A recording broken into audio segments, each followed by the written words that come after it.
Nicks and Bruises, we are back. Shout out to the chat. Yo, Black is time. I got my guy DJ Shuttle in the building. The Knicks played two preseason games in Abu Dhabi against the Philadelphia 76ers. Whipped them real quick, you know what I mean? Undermanned team, but it's not about the opponent. You play who's in front of you. There was things that we got to see for the first time this year on how this team is going to look. You know, some of the offensive implications or things that Mike Brown is putting into this team. A couple of lineups we never seen before, you know what I mean, with the new additions, Yabusele, Clarkston. So yeah, we're gonna talk about it, break it down a little bit. Shutter, what's good, my brother? How are you? Yo, everything's great, man. The season is finally here, and we can get to business. Yes, sir. Yes, sir. It wasn't it didn't feel like a long off season. You know what I mean? That's It's like because when you make the playoffs and you make a deep run, and you're not focused on the draft, it's a whole different type of feeling and energy you got in the off season. You can't wait to get back. that's a You know what I fact. mean? You can't wait to get back. So it's like, let's go. That's a fact. And we didn't even really get to digest the end of the year, you know what I mean? Because right after that, you know what I mean, new coach or old coach out, you know, coach's search, you know what I mean? Like so things was just boom, boom, boom right after each other. But yeah, we here now, man. Two games in Abu Dhabi. I knew that was coming. I said it last year. Once Dolan was going ahead and putting the spear out there, I knew it was only a matter of time before the team played out there. I didn't think it'd be this fast, but um, great trip for them. What was your takeaways from? Well, let's start with game one. The first thing that stood out to me was that starting lineup where Dadier inserted. OG was out with a wrist or hand injury, and you know the Knicks fandom went crazy. It's a showcase right off the bat. You know what I mean? The rumors are true. They trying to give teams out there idea of who he is and maybe entice some team to make an offer for him. So that was the first thing that stood out to me. But yeah, what stood out to you? First thoughts, first look, new team. Well, the first thing that stood out to me that I was looking for was what was the camaraderie going to be like with the team? How were they going to adjust with the new coach, with his leadership, with his style of play he's looking to implement being very different than what they've had before? Those are really the type of things I was looking for, to be honest with you. Overall, I thought the coach seemed to have a pulse to have what he wants the team to look like actually happening out there. By the stats showed their pace was significantly higher than what it was last season. I think the team was 26, and the pace that they performed in the first two games would have put them, I believe, like in the top 10 or something like that. So that's really that's what I'm looking at. Like, because I wasn't really like the coach got to go. I'm not totally mad he's gone, but I wasn't like he got to go. So with the team being this close, for me, everything is really hinging on what is the new coach going to do to put his imprint on the team and make me and make everyone else feel like, yo, this is the guy that could really take the team over the hump. So that's what I was looking at. I think for me, he made a good first impression. And I think the players seem to be buying into what he wants to do. It's a good group of mature, guys that are really basketball junkies. And I think that if they get well coached, they'll embrace it, and that's what I saw happening. Yeah, I agree 100%. I'm a deep dive in some of the things you said, but let me just go back to the whole Dadier thing and Oh him yeah, starting. Did it surprise you? Was that your first your thought like, all right, this is a showcase? I think I, Um I think I texted you with the Daddy A showcase. okay. I think I did. As soon as I saw it, and I can't blame the team personally. you know, this is not the team of 3 years ago when it was a bunch of young players. Now it's a very much veteran laden group. So to have one guy that could be here with the team in 2, 3, 4 years still, that maybe is even still a back end rotation guy, I wouldn't be mad at that in place of Shamit.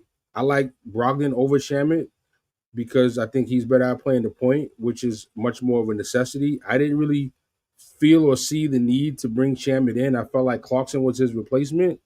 So, you know, personally, I'd love to give Daddy a shot at staying on board to be the 11th, 12th, 13th man, and you know, and whatever. But the team is seeing him perform, so they know what value he has or doesn't. And you can never have too many players that you can depend on and feel confident to rely on. So Hmm. if you need to feel like, we making a run for the championship and we're not gonna be able to rely on Daddy A, and we rather have Shamit here for this year to do that, I completely respect that approach and Hmm. outlook. And the team is too close to be thinking about the 11th, 12th man, down the road in 2 or 3 years.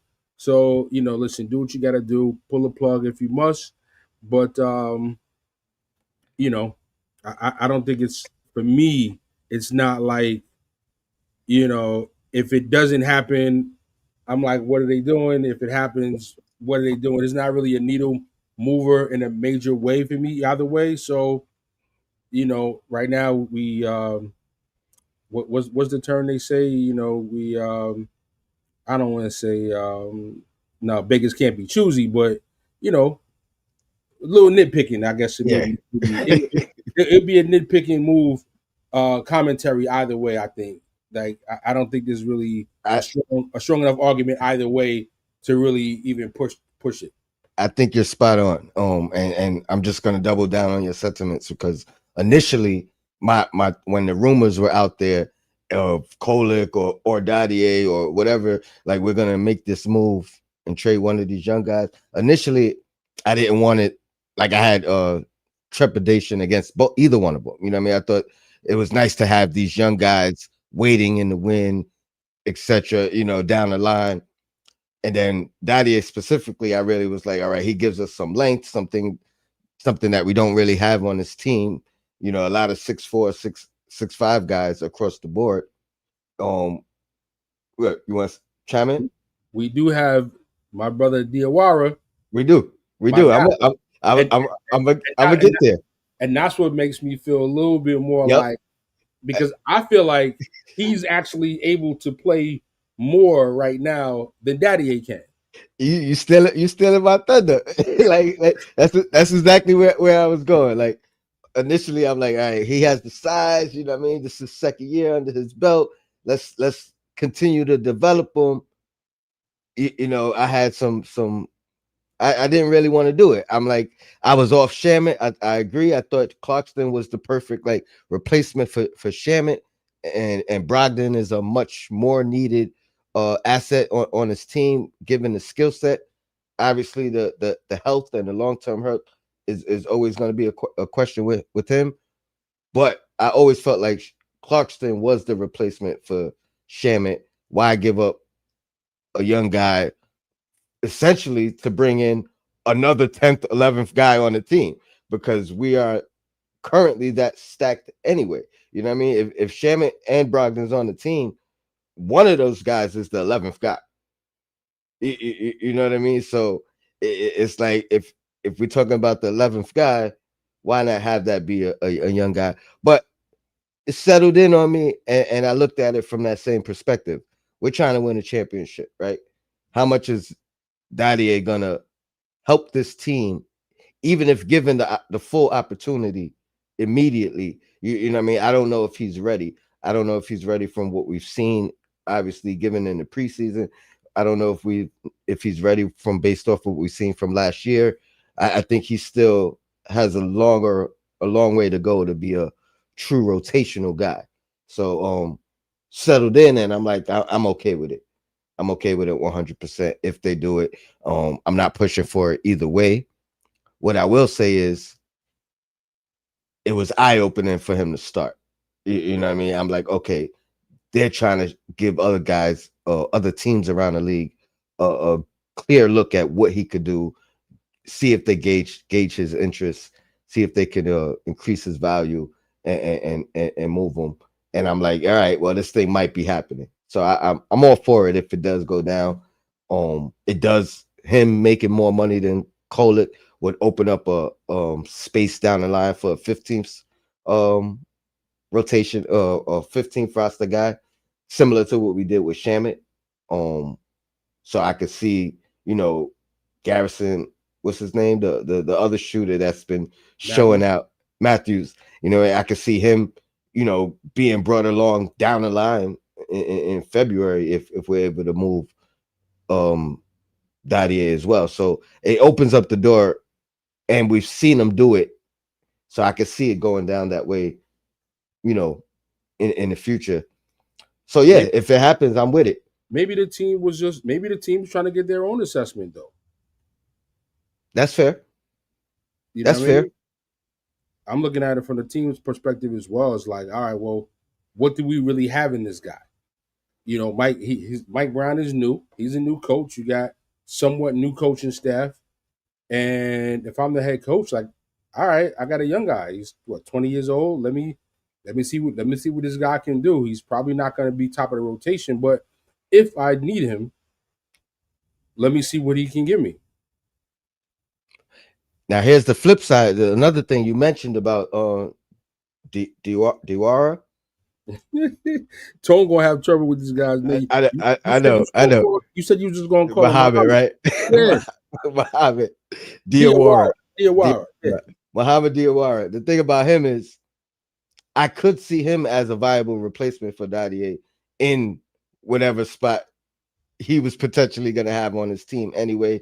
A development guy that you take your time with, has that same type length, same type size, maybe a different skill set, maybe a more valuable skill set.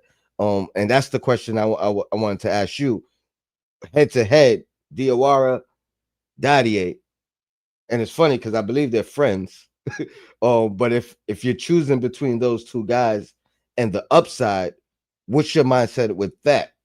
Because maybe Diawara makes Dadier expendable. Um, Dadier is younger, you know, even with the 1 year experience, I believe he's still younger than Muhammad. But what's your thoughts of them with skill set and comparing the two? Who would be more viable on this team? Like if you had to choose between the two of them. man, I gotta say without a question is Diawara. Um, you know, he just for the record, they're both 20 years old, so there's not really an age difference there for those guys. So I think without a doubt is Diawara um, better around the rim with defense, um, better in the passing lanes with just defense overall. I just think he's better. And I wouldn't say that he has an amazing handle, but he has that Josh Hart coast to coast handle. You know what I mean? And like he has a certain level of explosiveness that you really don't have on the team. Like he has springs. You know what I mean? He absolutely has springs. Um, yeah, I just think like if I had to say for the championship run this year, who would I feel more confident putting in the game? Right now, it's definitely Diawara, and I think he has a higher ceiling. I think he has the higher overall ceiling as far as versatility, defensive versatility, maybe even offensive versatility. I think Dadier's projected defined skill set might be greatly beneficial for this team with Mike Brown, you know, running, sprinting to the corners and you know, catching them spray threes. Like Mike Brown likes to say, I think he might be better suited for that. But when you talk about overall as a player, I do agree. I think Muhammad has a higher ceiling, um, especially defensively and defensive versatility. Even though he might not be the guy that sprints to the corner and makes a shot in the corner, He's the guy that is either A, getting the steal, B, getting the rebound, or C, making the outlet pass, or D, Cutting. running it up court, fast breaking coast to coast and finding the person in the corner. So, I mean, everybody's not going to be the person in the corner making the shot. No, no, I agree. And I agree. Daddy A still got some work on that shot to make. I agree. So I mean, I've come to terms that I think he is a little bit more expendable. I do think that was a showcase. Um. So yeah, I mean that's really it on that particular topic. Another thing stood out from the jump.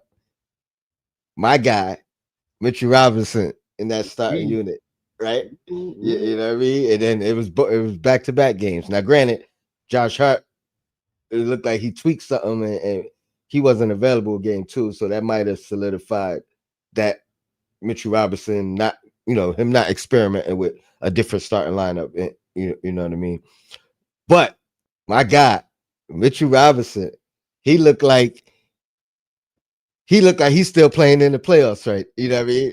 Like that's the kind of impact I feel like he was having in the game. Granted, no Embiid, no Paul George. It's a G League team out there that we was playing with, but Hey, impact, man. you supposed to 16 play like that against a G League team. 16 rebounds in I think maybe 18 minutes, 5 offensive. Shout out to the Queen. 11 defensive rebounds from Mitchell Robinson. I mean, one block, one block, one steal. His impact is there, and I think we got to start him. I think we got to start him, and I think we figure out a way to still. I mean, you could take him out at any time. You know what I mean. You could switch the lineup up at any time, but immediate impact. We got to start Mitchell Robinson. I'll go back to the playoffs last year and how they, how they were using that strategy of hack a Mitch, right? When you're starting him, that negates that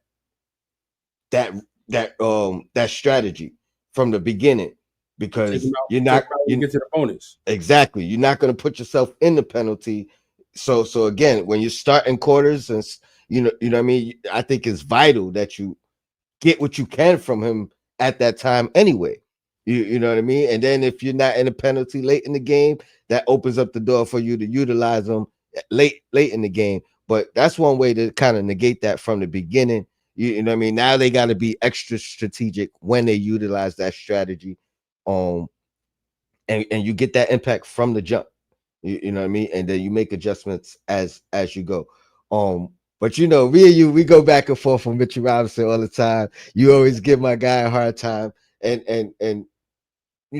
it's all with respect due to who he's been and his availability. So it's not like you picking on him. You know what I mean? But what was your thoughts on Mitchell Robinson's impact in these two games, and how you feeling about that prospect of him starting? Do you think it's a necessity, or you still open to some other looks?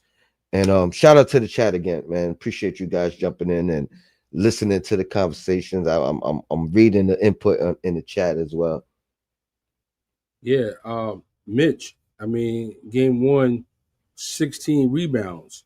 Now, if you remember, Tone, what I said to you over and over again is I don't need Mitch to score 15 points. But if he's only going to score 8 points, he needs to average like 11, 12 rebounds a game. And these 16 rebounds in game one, and even the 8 rebounds in 13 minutes in game two is that's what I'm talking about. That's what I'm talking about. So needless to say, a person that's handicapped on offense will always worry me. But I gotta say there was a play when I seen him do a handoff where he looked considerably more comfortable than I've seen him in the past. Do you know the play I'm talking about? I do. Or was it multiple plays like that? I only saw one that really stood out to me. Well, I just think he seems more comfortable with with the ball in the offense, or what to do on offense. you know what I mean. In the past, it always felt like it was run hard, try to be a lob threat, and that was the capacity of his offense. But also to this team's credit, in these two games, we've also seen the lob threat being utilized. You know what I mean? At a clip higher than we're usually used to. You know what I mean? So I think with this offense, with this coach, and with this personnel, there will be a conscious effort to feed the big man and reward the big man and give him opportunities to kind of find himself offensively. A couple of things I'm gonna go on record saying throughout this show, and one of them is I do think this year is going to be a career year for Mitchell Robinson. I shared that with you in the text thread a couple of days ago. But I feel like we should get most games played, this year, unless they're holding him back with back to backs and all that. Which, if that's the case, that will change things some. Um, but I think offensively, we're going to see a little bit more input from him than we've ever seen before. Um, and that's going to be great. Let me bring my guy Delusional Knicks fan in the building. Salute, Ray. Appreciate Tone, you. what it do? What it do? Appreciate your show. What's going on, my brother? Thanks. We just talking about these two preseason games. We really only I was touched watching. on. I was watching while I Okay, get my okay. So computer up. so you know where we talk about Mitchell Robinson and what we've seen from him. Go ahead, jump in, share your thoughts on what you saw from Mitchell Robinson. And like I just said, I'm on record. I think he's gonna have a career year this year, along with two other people that I'll get to down the road. No, I agree with you said with him pretty much being comfortable in the offense because, like you said, there was definitely a couple of handoffs of where he kind of got stuck. Certain passes that he needed to make that he made late. Ball getting behind on JB, he was still able to get the floater up, but he missed. And then of course with game two, you saw it kind of happen a little bit more fluent. They use different actions with him in play as well. So once he gets comfortable, he'll be phenomenal. And you also said with the lob threat, like we've seen him touch the ball way more in this offense, which is really good because we see that Mitch can do more than what Tibbs implemented in his system. So with this, I'm just looking forward to what it could be. I mean, a man had 16 rebounds at the half, 7 points. So just imagine if he played the full game. So I'm loving. So Mitch is definitely. I got a video out stating that Mitch will have a career year this year. So 100%. Facts. I'm about to. I seen it pop up on my feed, which is what gave me the idea to even reach out to you today. But I'm gonna go back and check that out as well. And salute chat. Check out Delusional Knicks fans channel, man. You know what I mean? He's always giving us good thoughts. That's why I got to bring him back when I can. Not Appreciate delusional. it. Go ahead. I didn't hear you. You said not delusional.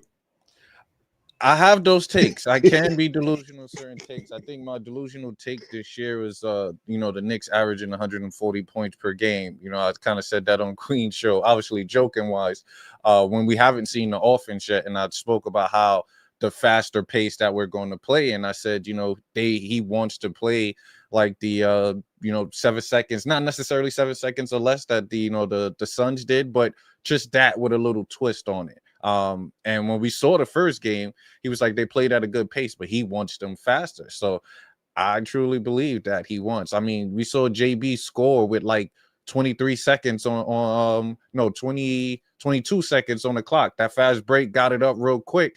He didn't bring it out for a post up or a slow meticulous play. He went straight to that rack. So I'm looking forward to that. Quick, easy buckets. No doubt. Go ahead, Shadow. Did you? Oh, Career you did. career year, I don't know. I mean, too many injuries, but I know it's the you know the always hyped contract season. So, you know, if you're gonna have a career year, I guess this would be the year to have it. I think his contract year last time he did probably his best season.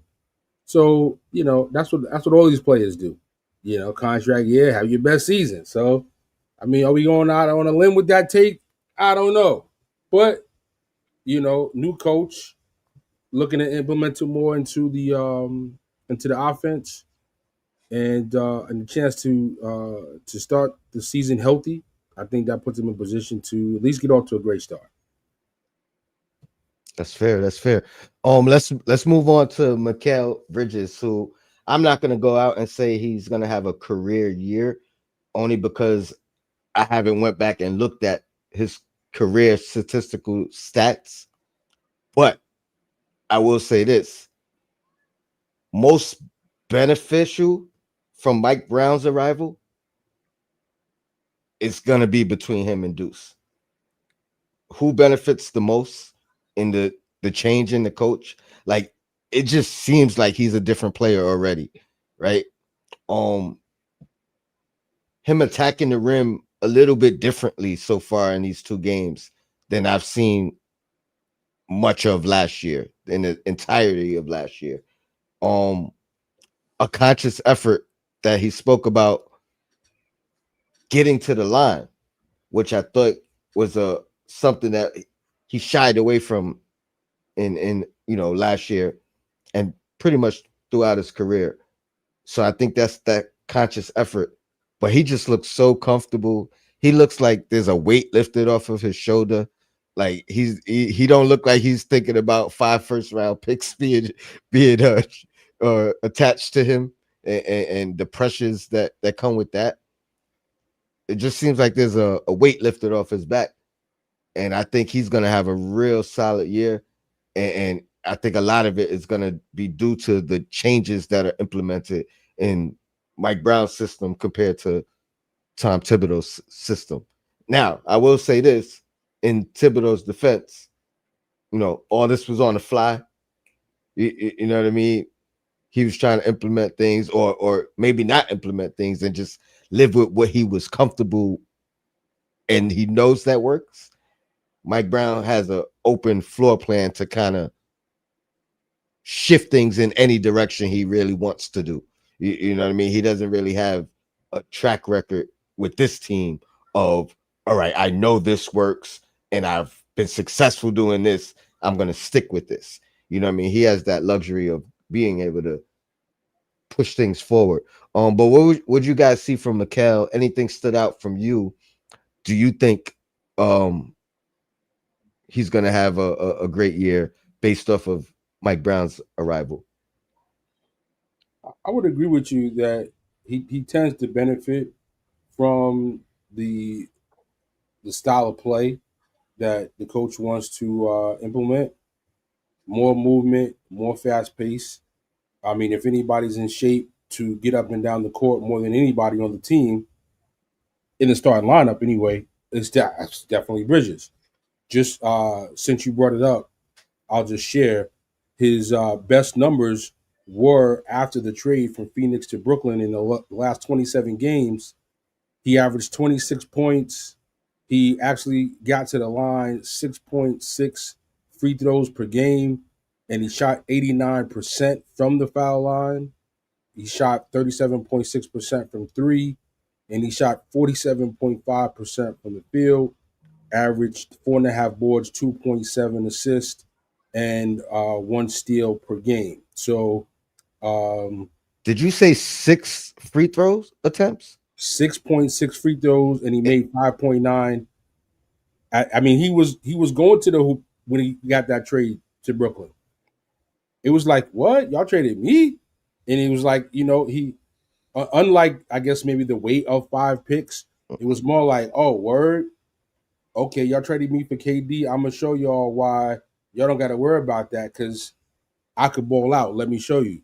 And I think sometimes what happens is you come to not only a team that has somebody that is doing as great as Brunson was the past couple of years, but this guy's also your friend. You know what I mean? Towns has been a big baller in the league for a number of years. So, Bridges is not really like a rock the boat necessarily, kind of guy. So he's like, let me just blend in versus let me show y'all who I am. And I think now with a fresh, clean slate, with a new coach, an off season, after a whole year playing together, I think, I don't think he'll do 26 points a game. I don't think he'll do 6.5 foul shots a game. But I think he'll be more efficient. I think he'll get to the hoop a little bit more. He'll get more easy baskets. I just think he'll be more efficient overall, and I think that would be that'll be a great asset. Like it wouldn't surprise me if he ends up shooting like 52, 53% from the field and shoots 38, 39% from three.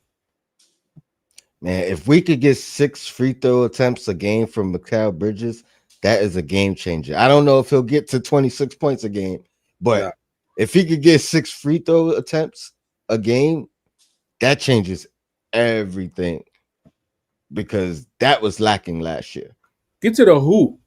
They don't gotta foul you. Just please go to the hoop. Get to the hoop so quick they can foul you. Like, I'm okay with that. I don't necessarily need the foul shot attempts, but foul shot attempts are great because it allows you to set up your defense and do exchanges of players and lineup switches at that time. So it also gets you a rest. So there's value to it, but just please go all the way to the hoop. Agreed. Delusional. Mikal. So yeah, my thing with Mikal, he's definitely going to have a better year than last year. The biggest difference is obviously Tibbs. Tibbs put the ball in his best players' hands. We know that. Back from when he had Derrick Rose, we saw Derrick Rose, and he had Boozer, and Cat back in Timberwolves, and Levine. But then there was still always oddballs out that really didn't flourish that had the talent.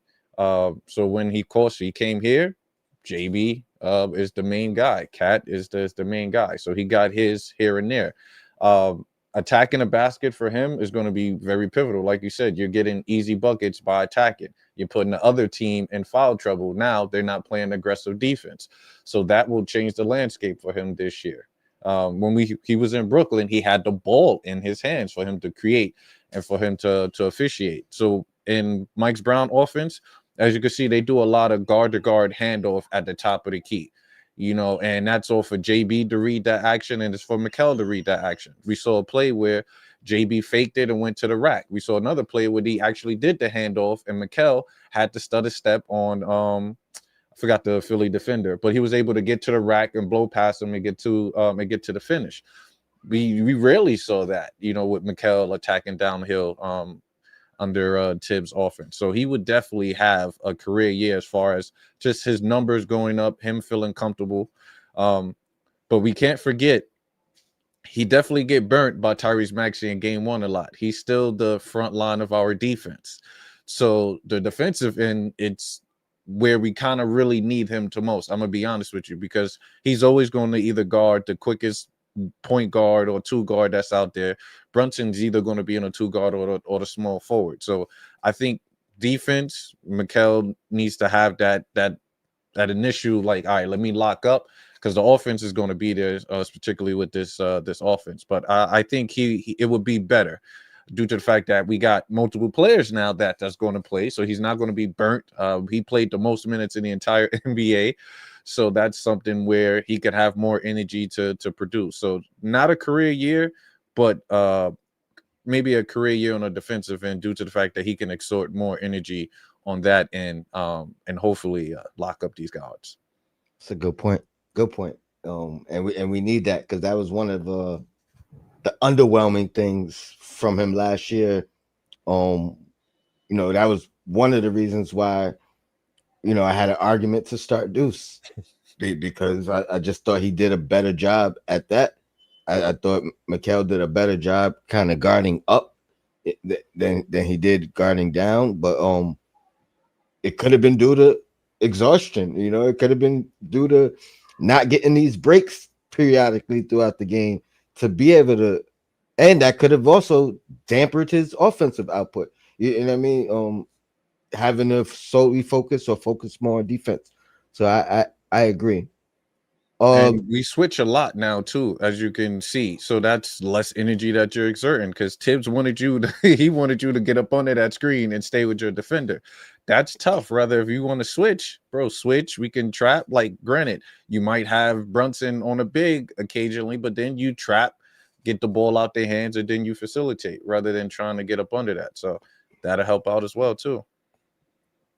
Yeah, and I think the team looked collectively. I mean, granted, it's early 2 preseason games, but they look collectively a little bit more focused on if a Brunson got caught on a big, knowing when and how we could get him off and make a better matchup within the game. So I've noticed that a few times in these 2 games as well.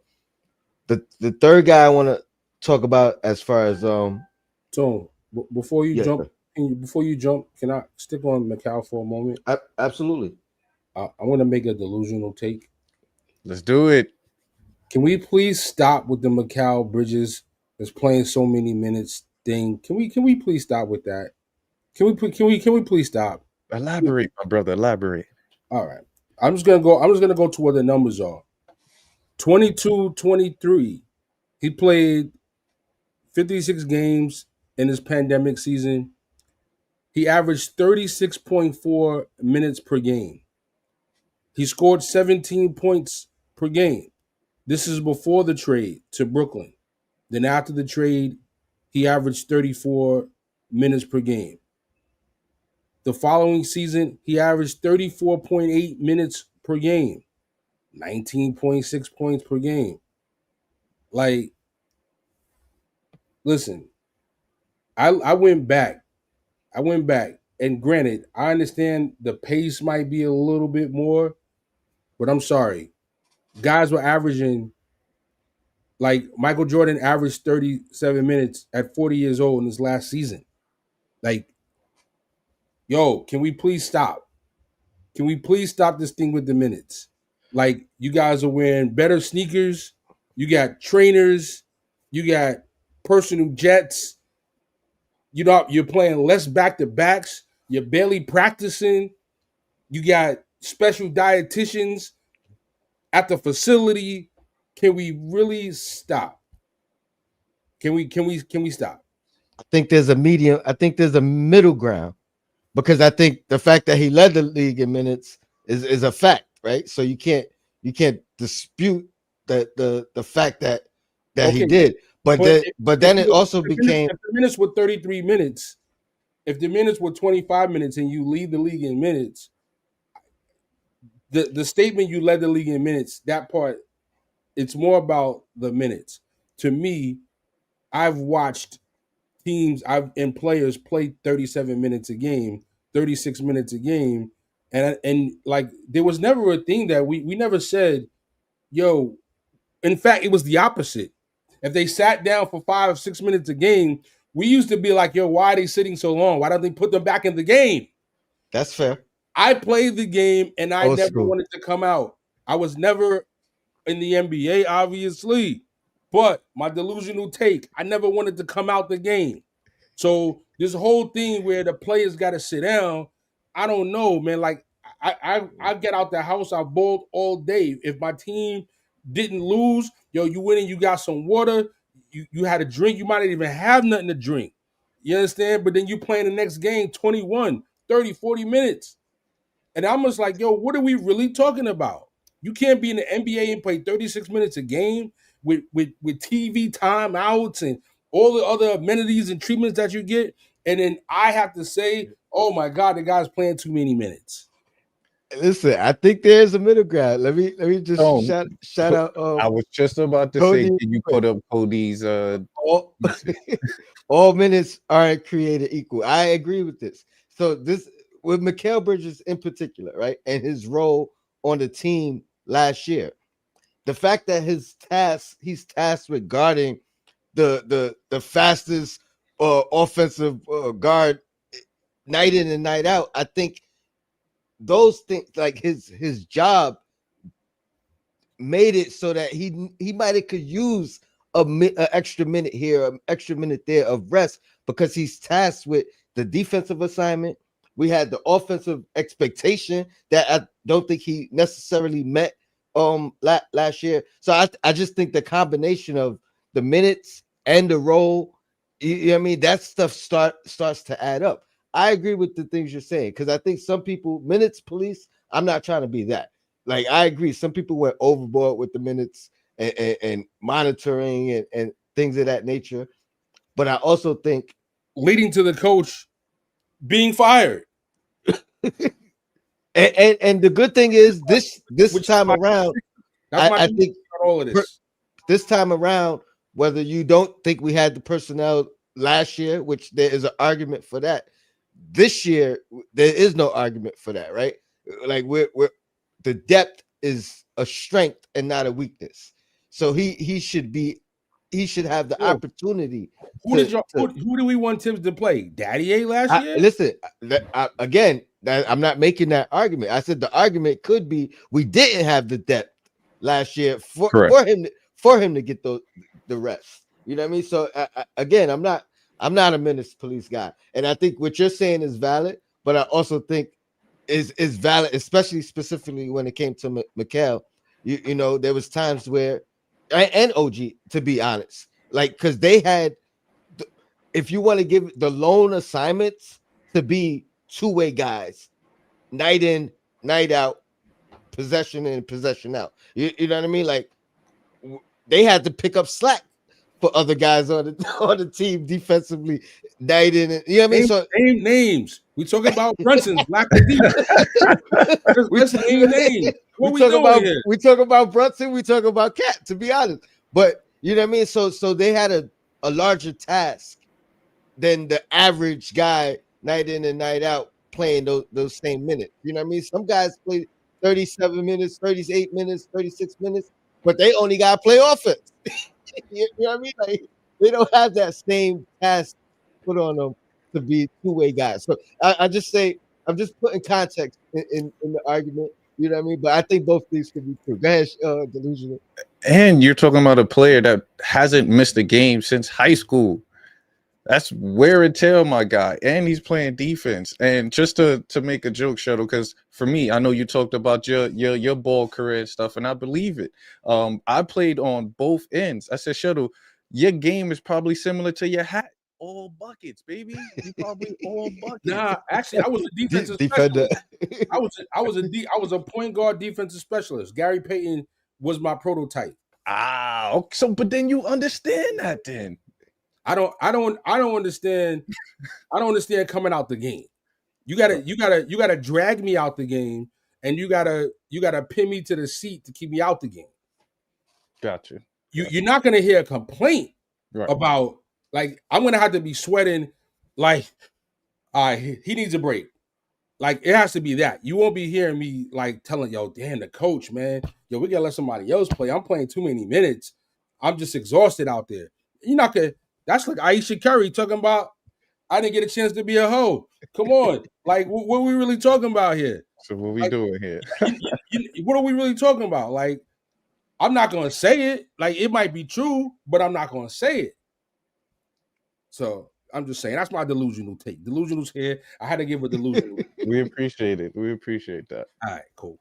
And I wouldn't call it delusional. You know what I mean? Like it's fact based. You know what I mean? It's you made sense. You know what I mean? Like, but I get where you're coming from. I put this in one of these Facebook Nick groups about a month or so ago. Like, I went back to 1 year where, like, all the top 10 minutes per game players were all like MVP candidates, all playing 35, 36, 37, 38 minutes a game. And like, these are the top players in the league. Defensive, all defensive players, not just people only getting buckets. So I listen, all minutes are not created equal. I get it. Pace is different now than it was 20, 25 years ago. I get that too. But like you just like me, I'm not a person you could talk to about minutes. Fair enough. Let's Sorry. move on to my. Nah, you good. You good. My third guy, or my third topic, but My second guy, who I think is going to have a career year, and that's Deuce McBride. Um, Also, the guy that I think, like Mikal Bridges, is probably going to benefit the most from the addition of Mike Brown and theoretically the subtraction of Tom Thibodeau. Um, he looks good out there. He looks he looks phenomenal. I think his role, like again, I had an argument for him to start. I thought it opens up that 5 out offense, which we got to see in these two games from a multiple of different lineups that provides the 5 out. Um, but he's another one that plays both ends of the floor. He looks a lot more comfortable so far this year than in the past. He doesn't look like he's worried about mistakes. He's really like, it's almost like he's showcasing some things that you only got to see sporadically, and now we might see these things on a night in, night out basis. Um, but yeah, Deuce, man, I can't really say enough about him, but I want to hear you guys' take on what y'all seen from Deuce. And am I being delusional when I say I see a career year for Deuce this year? I had aspirations for him to be a 6 man last year. I don't know if he could do that with so much depth on his team, but I see a level of consistency from Deuce coming up that we might not have had before. All right, I'll take it. The first I want to say when Deuce first came in, you saw a kind of night and day situation because with JB, it seemed like he was trying to find his way within the offense with controlling the ball and coming in.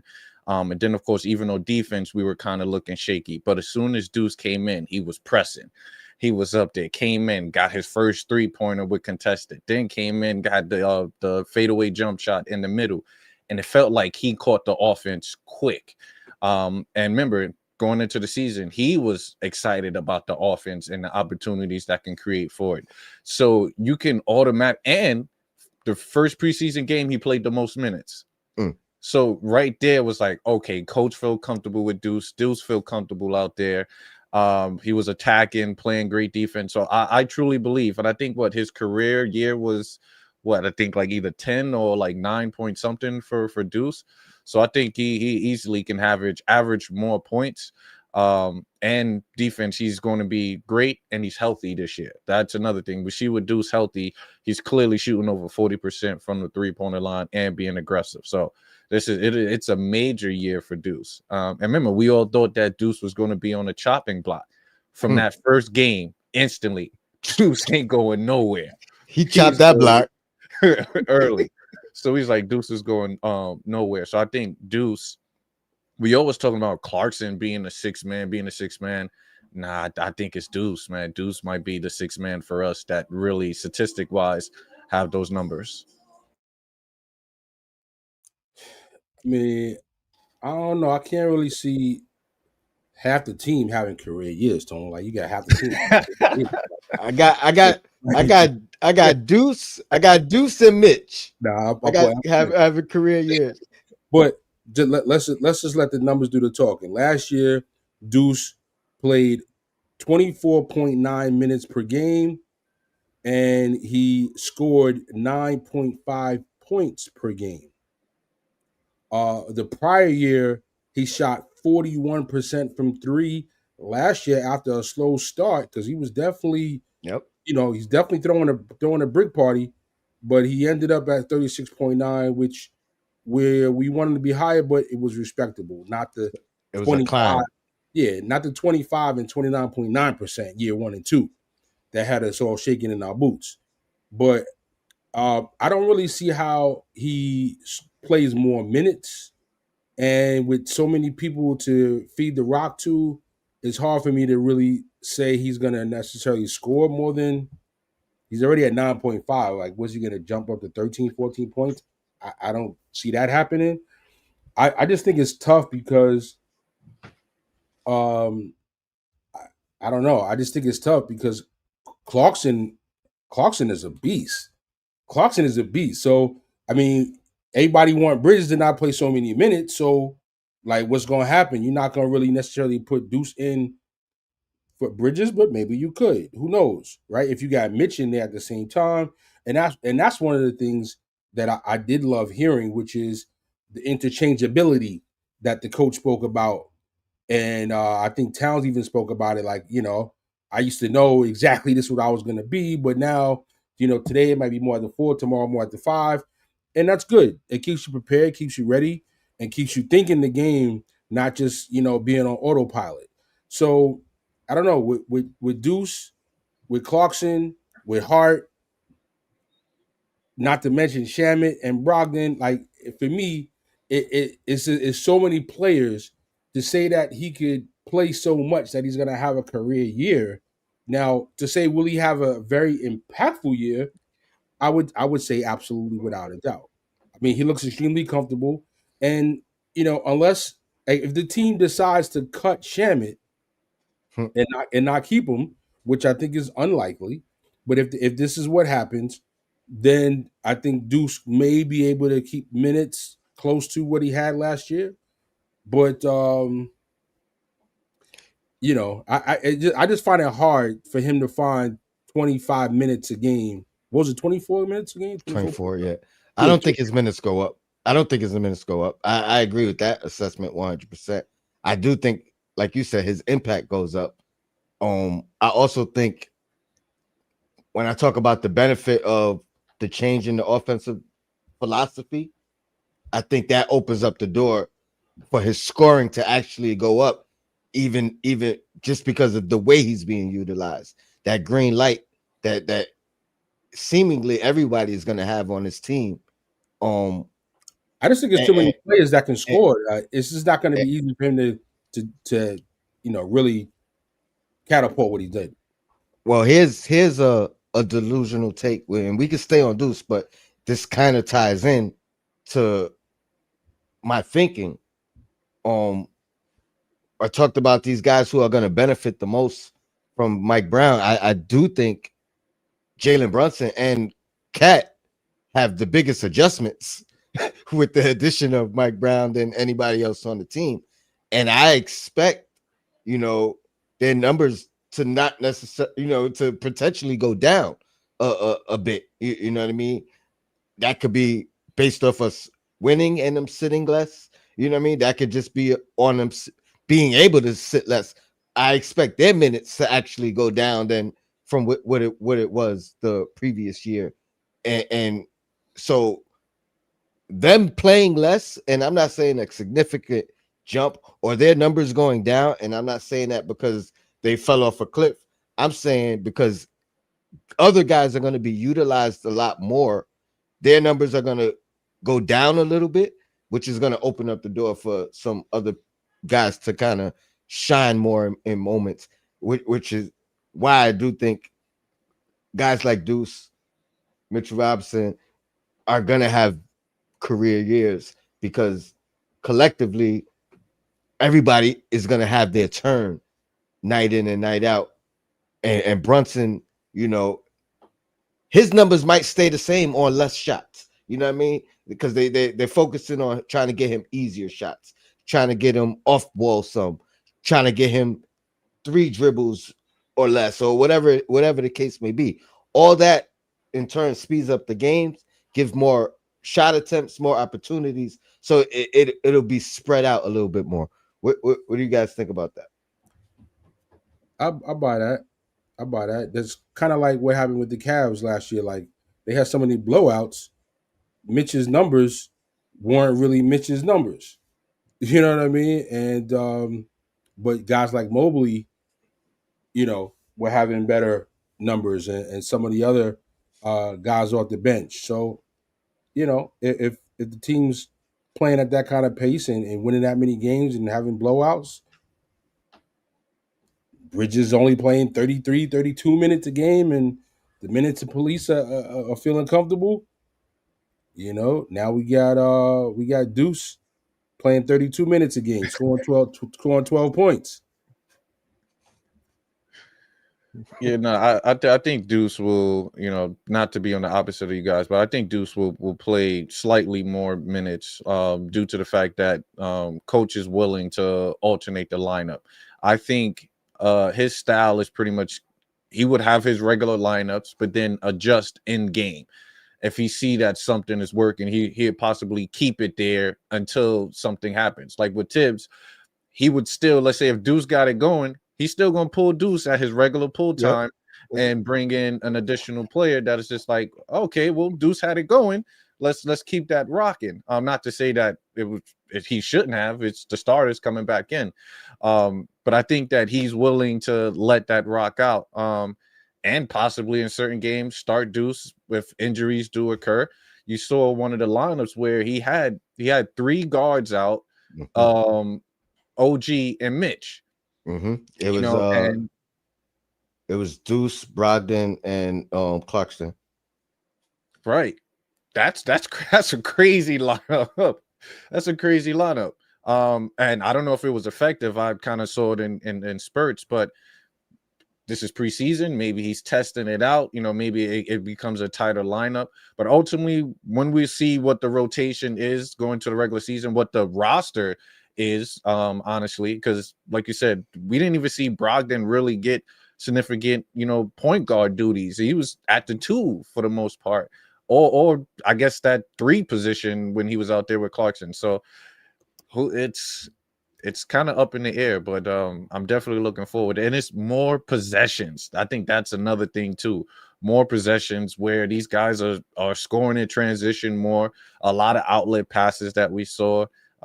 Deuce having the ball and able to still get into the post and knock down his regular shots.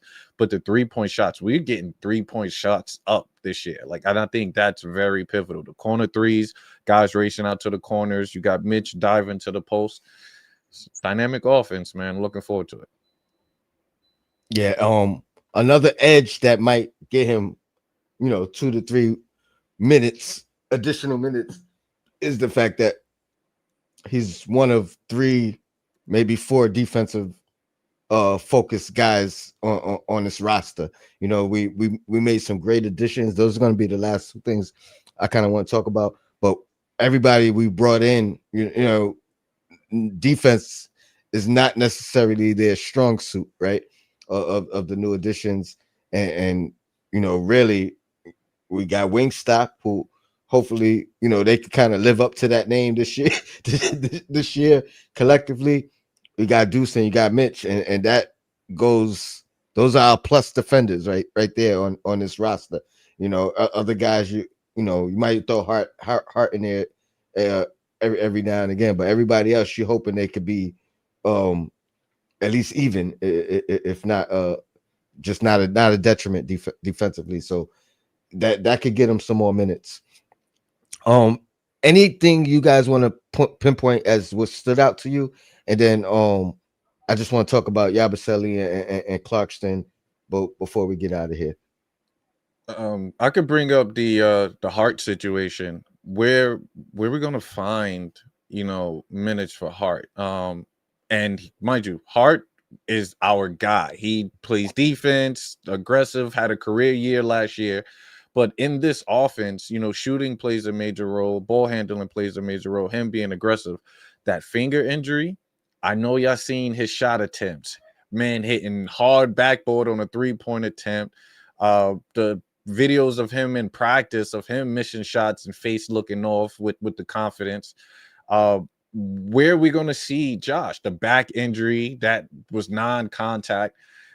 How do you see Josh kind of fitting into this offense in the system? Like, do you think he needs surgery? Like, how do we feel about Josh? That's I've been thinking about this and avoiding it, Okay. because I got so many different directions. You know what I mean? Like you said, we love Josh Hart, And we need but him. we haven't. I mean, we've seen him for. It's only been 2 games, but we've seen him for a brief stint in those 2 games. So it's hard to even.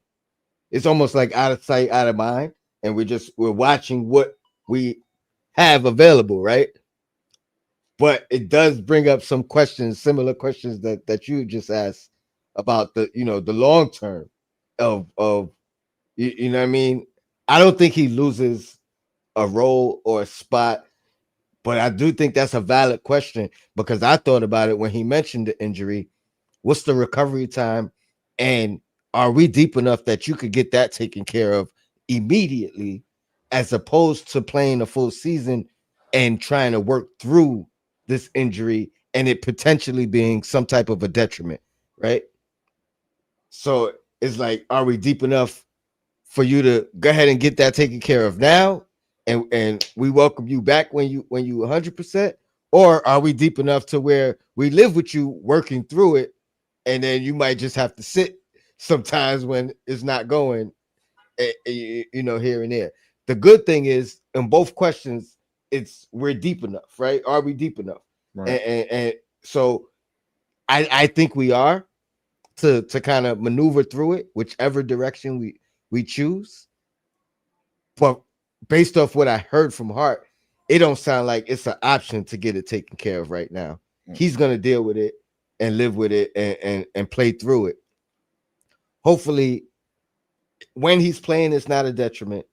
And I believe we are deep enough to kind of sustain through it long term. But it sucks because it comes with an asterisk that we're probably not getting the best Josh Hart that we could potentially get all year long. You know what I'm saying? Like, so I that's the best. I don't know if I answered your question, but that's the best response I have. Shutter, I'll let you go, and then I get to my guy JB with the super chat. Um, I'm disappointed because, like, if there's anybody that's the heart and soul of the team, no pun intended, it absolutely is Josh Hart. And guys that are players like him are the ones that I I have the most endearment for. You know what I mean? Like those are the guys that I want on the team. I want 12 guys that play with the heart, with the grit, with the attitude, with the passion of Josh Hart. Like we need 12 Josh Harts. You know what I mean? On a team. So, but I ain't gonna hold you. The other day I was doing the trade machine, like, yo, we can trade him Josh Hart. Listen, I was holding that back, but Yo, I ain't gonna hold you. I ain't gonna hold you. I ain't gonna hold you. You know what I'm saying? I will be honest. I will be transparent. Because I don't want to trade him, but I'm just like, well, all things being considered what they are, like if you were trying to trade him, it'd probably be more valuable to trade him pre all this injury talk now than the season starts and he's not really playing that much or he doesn't play as effective. Now you're not going to get as much value for him. You know what I mean? But he only has one more year in his contract. I mean, I was trying to make a delusional deal, like trying to trade him and Mitch to get a power forward that could be super impactful. That would be somebody that would be a big that could be center slash power forward that I felt would be an upgrade. Yeah, I'm talking about like Giannis. You know what I'm saying? So I was trying to do like a blockbuster deal. But okay, yeah, I mean, so I wasn't trying to just throw Mitch away and get rid of him for all the Mitch bromances out there. So, but yeah, I mean, at this point, if he's gonna be injured and your team is thinking and leaning on starting Mitch anyway, the fact is Yabusele is a very strong power forward and can handle the backup power forward slot. I mean, is Hukporti ready to be the backup center? I think he'll play a few minutes a game. They'll rotate Mitch and Towns at the five with the backup power forward and kind of like do a three-headed monster a little bit. Hukporti play a little bit here and there.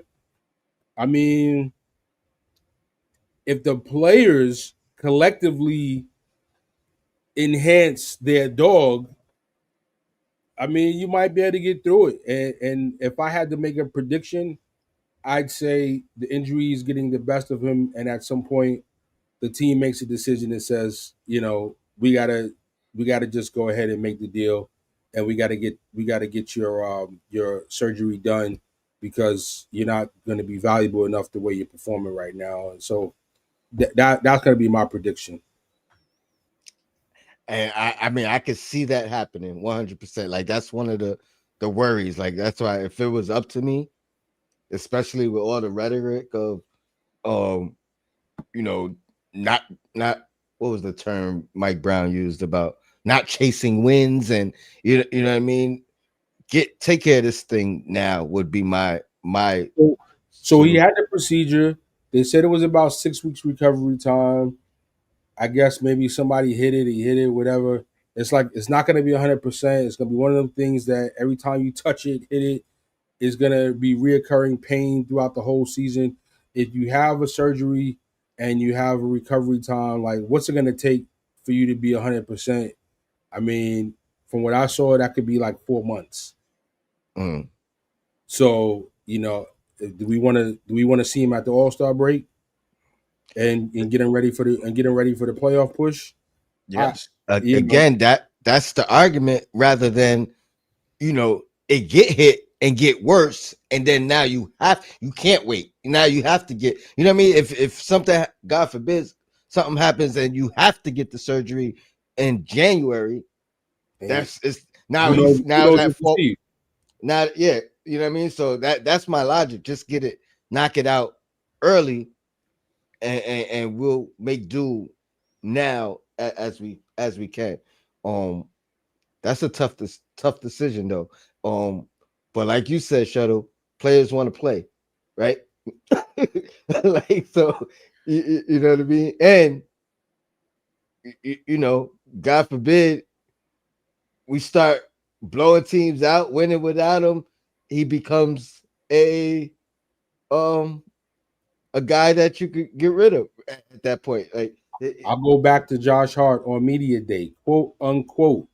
This season, the full expectation is to just go out there and hoop and help this team be successful. yeah, But he's injured himself again since then, and just like they did with Mitch last year, and how they downplayed Mitch's injury, and then before you knew it, it went from maybe Mitch might be a little late to the start of the season to missing 56 games. Yo, that was wild. yeah. It went So from Christmas, New I'm Year's, talking about the beginning of the season, though. yeah, How yeah, when the season started, it was no indication. Like we thought he was going to be starting when the season, he was going to be in the rotation when the season started, and it went from that to 56 games. So being based on that and how coy this management front office typically has been the past few years, um, Hart's going to be having a procedure sooner than later, and they're gonna just pull the plug on him and make that happen. To me, that's a no brainer. It's going to happen. I hope so. I hope so. You know what I mean? And I say that to have him at full health, not as a detriment to him or his role and his fit. It's because I want Josh Hart to be able to do Josh Hart things rather than having to play through injury. We all know you tough, bro. Like we know you represent the heart and the grit of the city. You know what I mean? Shout out to Jason Benjamin with the super chat. He said, "All I know is Hukporty with better play with the bench unit." I'll tell you what, he's giving himself an argument. You know what I mean, to get out there. I don't know if he's gonna be a key rotational piece, but he's putting his name in that hat to be called upon when needed. The fact that Mitchell Robinson is starting does, I think, open up some leeway for him to get some potential spot minutes throughout the year. I prefer him at the 5 than Yabusele personally, but you know what I mean. I think Mike Brown's open to everything, open to playing a small ball lineup with Yabusele, open to giving Hukporty some spot minutes here and there. Um, but yeah, I like Hukporty a lot. I think he deserves a spot, but I don't know how consistent it will be given the depth of this team overall. You know what I mean? Like, because if he's playing, I'm assuming he's playing with Yabusele. If we're talking about a second unit, you know what I mean. Now, if Hart is out for some time, that opens up a door and a spot for him to kind of play and have some length that we're lacking. You know what I mean? Overall across the roster, and then you could go with three guards with those two guys, or whatever the case. It does open up, and so if Hart is out and misses time, I think Porty, that opens up the door for him. Um, I think Mitch starting opens up a little bit of a door for him to play minutes. I like Hook Porty. I've liked him since last year from the jump. I think he's a good guy that we could continue to develop, and he's just active. You know what I mean? Like there's something about him that you don't just you can't just put any center in and you're gonna get that activity. You know what I mean? He still has a learning curve of and discipline that he has to work on, but that activity and energy you can't just teach that. You know what I mean? Like that's something that he brings. Like it's like almost like a center version of campaign in the sense of that activity. You know what I mean? That you like. What's your thoughts on Hukporti? And then again, last thing we'll get into Clarkson and Yabusele, and what can we get from those guys? I like Hook Porty. I mean, I don't think he's ready, but he ready to at least have to make the most of the opportunity and see if he's ready. You know what I mean? He's at least ready to throw him out there. I just think that with the way the team has Yabusele, Mitch, and Towns, I just think that you take you take Towns out first and you put Yabusele in. You take Mitch out, you bring Towns back in with Yabusele. I just think you'll see more of that than just Huck Porty just being your backup five per se. You know what I mean? I think you'll see more rotation of Mitch and Towns coming out, rotating the five with Yabusele coming in, getting some significant minutes. And I like Yabusele a lot, man. Yeah, for all the people that say, "Yo, he not a defender," woo woo. Son tried to come up and yoke it on him, and he said, no can't do. Hit him with the BX. It's not going down. It's not happening." So, you know, And my bad, I just gotta add it before I forget. That left hand, right hand floater that we haven't seen since Hartenstein's departure. You know what I mean? That's a whole nother dynamic that every time he threw that up, I'm like, I missed that. You know what I mean? I haven't seen that since iHeart was on the team. Oh, my bad. I had to throw that in there before I forgot. he got a soft touch by the hoop. His 3-point shot, I think, is significantly better than many thought that they were getting when he came to this team. And he looks like a high IQ player. So, but as far as again Huck Porty goes, I like him. I'm high on him. Being with the team and being a big that the team can grow with. So that's at least one player that's young that sticks with the team if Dadier does get traded. And but yeah, don't look for him to get many minutes at the beginning of the season. Look forward to as the season develops, and you want to start resting guys, or you get some blowouts, things like that. But as far as like top nine, top 10 rotation guys, I I don't think he's gonna get a few DNPs. Put it that way. I agree. Yeah, I like Hakaporti as well. I can see him getting, some minutes when Mitch is sitting down on the back to backs. So those are games that he'll probably have, prominent minutes in. And I like his mobility. He's actually kind of athletic. He could get up the floor. He know how to move his feet in the defense. So that's going to play a pivotal role. Maybe Cat or Mitch get into foul trouble. They know that they have a designated big that can still come in and play both sides. Actually, like you said, his little floaters there. He's still an alley-oop threat as well. So I love the fact that we got him coming off the bench. Whether it's the 11th spot or the 10th spot. So it's good. He'll be good. And he could pass too, definitely from playing in the international system. He can pass at the top of the key, which is prominent in our offense. I ain't gonna go that far and call him. Would you used to call I Heart Oh, Baby Joker? I ain't gonna call him Baby I Heart, but I do see some remnants in the game, and it's probably like you said due to the international game that he's accustomed to. But I definitely see some remnants in their play style.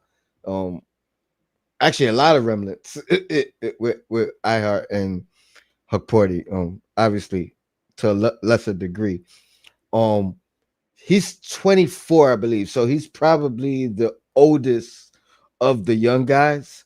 But I think out of all of our young guys, he's probably the guy that if you had to put somebody in and give him minutes because somebody was out, whatever the case, he's probably the most ready, the most suitable to step up into a role in the absence of someone else.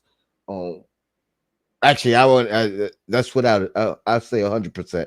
He's the most ready to out of the younger guys. But I so agree. you're not He's not a including you're not including Deuce with the younger guys, I guess. no. No. Deuce is only because he's been here for the duration. You know what I mean? Like he's a veteran in NBA standard. You know what I mean? Porty's still, It's only his second year. getting his feet wet in the NBA. So, but yeah, I'm not including Deuce. Deuce is solidified. But Yabusele is 29 years old. I agree. Yep, he a vet. Yeah, Yeah. he was like 12 years in the league, though, right? Yeah, well, 12 years in and out. in and You know what I out, mean? right? Like Yeah, so. he had a few years with Boston before he went back international, and then last year, after he told LeBron, whole list, then the lights got back on him. Then he came back to the league. Yeah, this is like year 4 for him, but internationally, you know what I mean? Like year 12 since he's been drafted or whatever. So, well, that might be a little bit much, but you know what I mean? Year 10 since he's been drafted. But yeah, I think Hukporti is the most ready out of all all the young guys we have. Yeah, he was originally a first round pick in 2016. 16, so 9 years. Thoughts on Clarkson and Yabusele. Let me start with Yabusele though, because I wasn't as high on the signing of him. Like I didn't watch too much Philly except when we was kicking their butt. So I didn't really I wasn't too familiar with his game. Shout out to my people in the 215. My man Paul shot that y'all. But I watched a lot of him this summer, you know what I mean, in Euroball, and you know what I've seen from him so far in these 2 games. He's growing on me more and more. Like I'm really liking. I think he is a true 4. You know what I mean, and in that role gives us something that we don't really have at, you know what I mean. Whether if you want to consider Cat a true 5, I think he's a true 4 and could be dominant in that role. You know what I mean, as a big, strong guy. You know what I mean. Maybe still a little undersized at the 4, but got the wingspan. Got some athleticism, and again, the more I watch him, the more I see his energy, his demeanor. Like he's gonna be like one of them sleeper fan favorites throughout the year. And I'm pleasantly surprised by what he brings. Clarkson, I'm gonna keep it short and brief. I've always been a fan of his. I love what he brings to this team. I hear a lot of people talking about how we're gonna have to calm him down or ring him in throughout the year. I think the fact that he's a veteran and that's who he is, I don't think there's no reeling him in. I think you gotta live with who he is, and that's gonna be his biggest strength. A guy that is going to be in attack mode every single time he's on the floor, constant threat. That's something that we didn't really have last year when Brunson was off the floor. A guy that was a offensive threat at all times. Defenses are going to have to pay attention to him. As much as his shooting may be spotty or streaky or whatever, the fact that he attacks the rim, gets to the rim, gets to the line, and is aggressive offensively at all times, I think he's a missing piece that we've been lacking.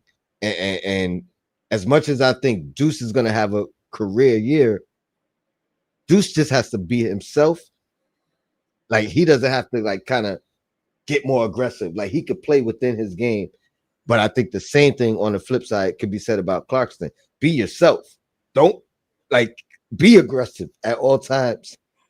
And that's gonna just give us something that we did not have. You know what I mean? Like whether he's on the floor with Brunson or not, whoever's guarding him, whatever defense we're playing, they're gonna have to focus on him. They know his job is to get a bucket, whether it's from the 3-point line, whether it's a catch and shoot, whether it's getting to the line or just attacking the rim. He's like a professional bucket getter. Like I don't think we've had that in a mindset of a player. I've been comparing him to Quickly, but I don't think we've had that mindset of a player since Beasley was Michael Beasley was on this team. Bees. So you know what I mean? I think that's the dynamic he's gonna bring. Even Quickly was a guy that I said you might have to reel him in at times. And he you know what I mean? This guy's a veteran. He is who he is. You know what I mean? It's like when Lou Williams got on the floor. You wasn't trying to tell him, yo, we need you to reel it in. No, you're on the floor now. Do what you do. And that's what I see with Clarkson. No, I was definitely gonna say Lou Williams is who I think of. And the thing with last year's team is like there was no, yeah, I hear that. That's a good comparison. That um that like really nobody else felt like a threat with the ball. You know what I'm saying? Like Brunson's like the only guy that can get his own shot. So even though you probably was like, yo, Brunson, stop dribbling the ball so much. Yo, Tibbs, why don't you have a different strategy than get somebody else to get the ball? But nobody else could get the ball and do anything with it. Nobody, Deuce included. Yo, Deuce went to the hoop, did this thing, and was walking around. I was like, oh, that's what we doing now. That's what we doing. That's how we feeling, Deuce. Okay, now I'm looking. Now That head will look a little different. now I got a different expectation. Now, were they a G League team? Yeah, maybe. I don't know who the guy defended them. I don't recall, but still, the move was the move. He wasn't doing stuff like that last year, and he ain't did it in 4 years with the team. So, as far as Clarkson goes, he's a threat. He's a serious threat. He's a threat. You can't not consider him when he's out there. And if you put him out there with Brunson and Towns at the same time, now Bridges could, hey, all y'all minutes police, say y'all don't want Bridges to play so many minutes. Your Bridges, y'all go sit down. We're gonna put the microwave in here for you. Clarkson, the microwave. It's the new microwave 2.0 for the Knicks. So the thing with Yabusele, right?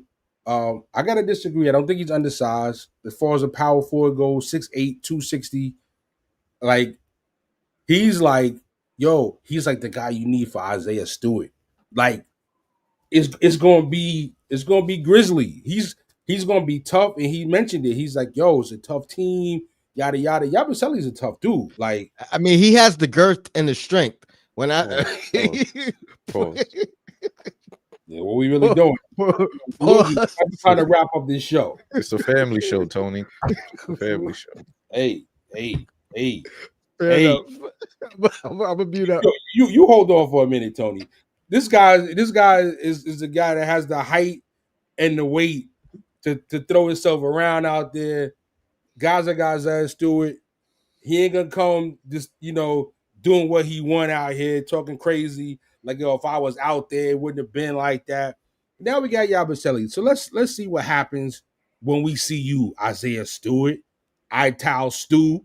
You understand? We're looking forward to seeing you, Mano Amano. And I'll just wrap up by saying that if Hart does have to miss time, while he is not the player for player apples to apples guy, he would be the guy I would think and hope puts the heart and the passion on the team, gets the crowd going, and it has that. So, if Hart does miss any minutes, miss any games, I think Yabusele is the guy to step up and replace him in that regard.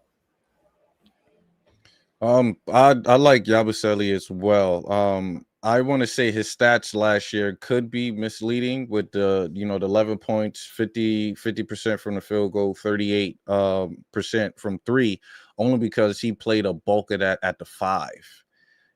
So those fives were pretty much in the drop coverage a lot. Where I'm watching his highlights, he had a lot of wide open threes. And seeing him play with us, it was a lot of the four.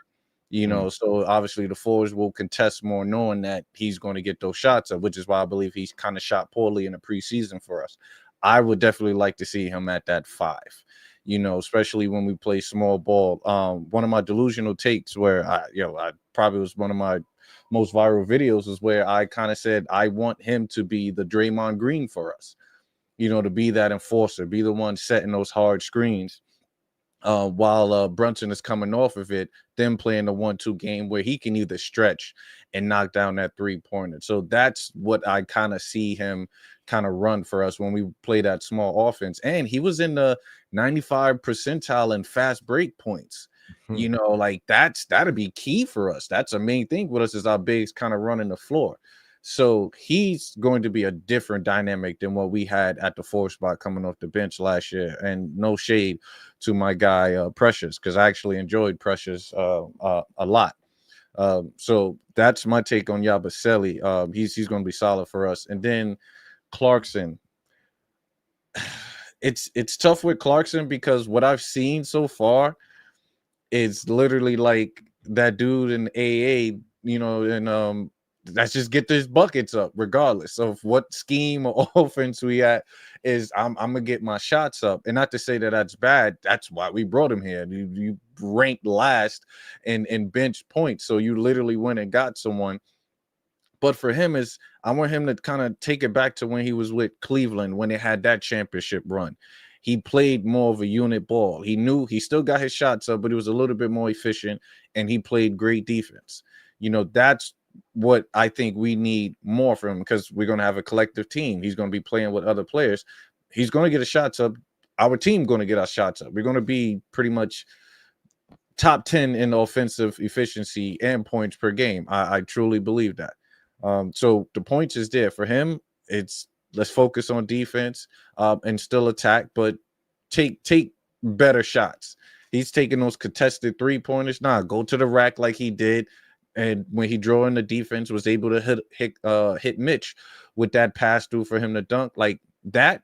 Do that. Then later on in the season, it's going to be time periods where the Garden is going to lit up with him dropping 25 in a quarter.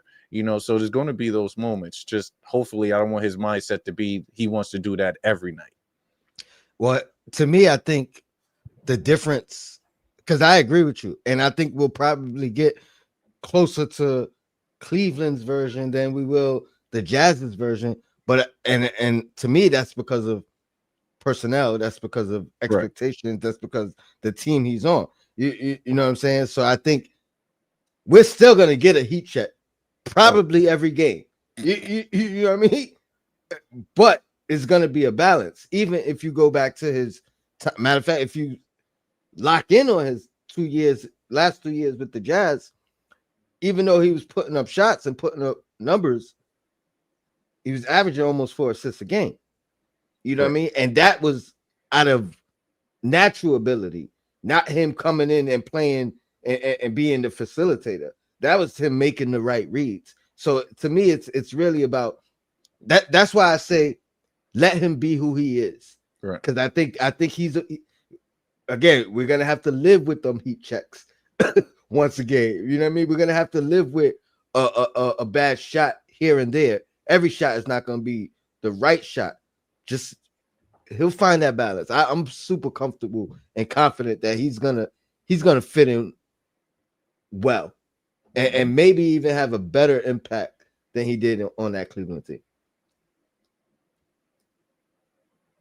No, sounds But good. yeah, that's all I got for today, man. I appreciate you guys jumping in with me. I Can, gotta go run and do an oil change. can I just slide it in because I forgot about. Whoa. Mm, let me get this taken quickly. That's the rewind. That's the remix. Um, I gotta say, when I was looking at the young guys, right, I was wildly impressed with McCullers' minutes, much more significantly than Daddy, and it made me say, if you got to deal Daddy, for those that want to keep younger players, don't forget you still got McCullough in the wings, and he might not have a super high ceiling, but if there's anybody that looks like a professional on a team with veterans, on a championship type team, he looks like, like the stage is not too big. I know how to act. I'm comfortable, and he played at a big school, obviously with Kansas. Kansas, yeah.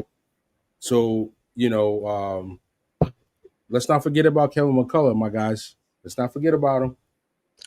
And if Josh Hart has to miss significant time, I believe he is the perfect player comp. As far as play style and kind of like a Swiss Army knife and a guy who checks, multiple boxes, different areas of what he could bring to the table. Good size, good rebounder. Probably not the greatest shooter, but will shoot it. So Diawara is my guy. He's my unexpected player to make biggest impact out of unexpected players this year. I mean, he probably has the better path to it, considering he's on the roster as a as a mainstay, and McCullough is still like, was he back on a two-way? McCullers on the two-way, yeah. Yeah, you know what I mean. So Diawara probably has the better path and the higher upside.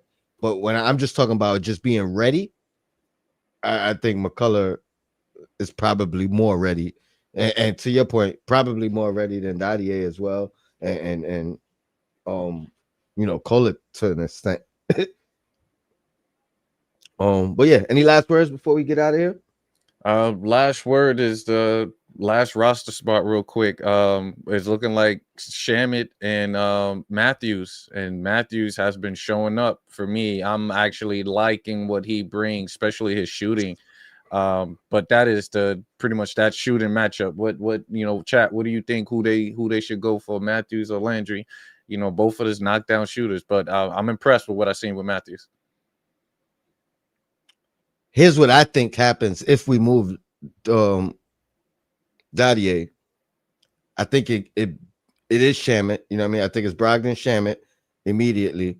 And then I think that 15th spot, because we'll still have a open roster spot. We just don't have the money to sign him. I think we bring him along later in the year, like we did Shamit. Go through that whole process that Shamit went through, getting drafted by the G League, G League affiliate, playing down there, getting his feet wet in the system and everything else. And then he becomes that 15th guy come February when the prorated salaries match up. But I don't think he beats out Shamit. And not saying he hasn't shown that he could. I just think Shamit being on the team last year, kind of having a relationship at the very least with the players and some comfortability in that sense, and a guy that he fought and waited his turn last year to get back on the team. You know what I mean? Like, had to go through the injury recovery and all that. I think he would have the edge. Now, there's still a couple more games to play. Okay. There's still things that the coaching staff and the organization will be able to witness that we might not necessarily see. But I'll just say I think Shamet has the edge just because he's already been in the system. But I like what Matthew's been showing, man. And he has a little bit more size, height. The way the coach Mike Brown was talking about him, Shamet, that is, made it real hard for me to imagine that he doesn't have him on the team. You know, he had that press conference where, you know, he knows where to go. He has the speed. He sprints to the corners. Like, and Shamet was the guy he singled out as the example of how to do it. He also gave Mitch some big praise where it sounded like Mitch was in the other room or was in the same room and could hear it. And, you know, we know Mitch needs that type of, you know, boost of confidence. I want to be careful with how I said it, but you know, Mitch is the type of guy that, you know, you got to keep your arm around him, so to speak. You know, make him feel wanted and valuable. You got to keep romancing Mitch. You know, otherwise he'll be on Twitter going crazy, or Snapchat or TikTok or something. Mitch, put the phone down, Mitch. I do got one last question for you, Delusional. Actually, never mind, because I forgot it. It was something I asked you. I don't know how to do a oil change, Tony. No, I forgot it, and I do gotta get out of here. I got an appointment, but I appreciate you guys, man. We back, man. The season's here. Old heads, salute to you. He said Timberwolves at 7:30 at MSG on Thursday. So I'll get to watch the second half of that game, and I'll be on the post game with Sim. And check out Sim tonight on MBK. Appreciate y'all. Shout out to the chat. Yo, Black is time. Friday. Oh, My guy King of Long Island, DJ Shuttle, Funk Flex, Dipset, Stereo Garden, Richie Valentino birthday bash, Joel Santana, Capo in the building, Shuttle on the set. Get your popcorn ready. Is it streaming? No, get a ticket and pull up. I'll be at work, you know what I mean? But I'll tune into one of the digital. I might go live. I might go live and just share it to you, Tone, for a minute. I appreciate it, man. It's something to get me through the night. Right. Until next time, man. Yo, Black is time. We out of here. We out. Salute.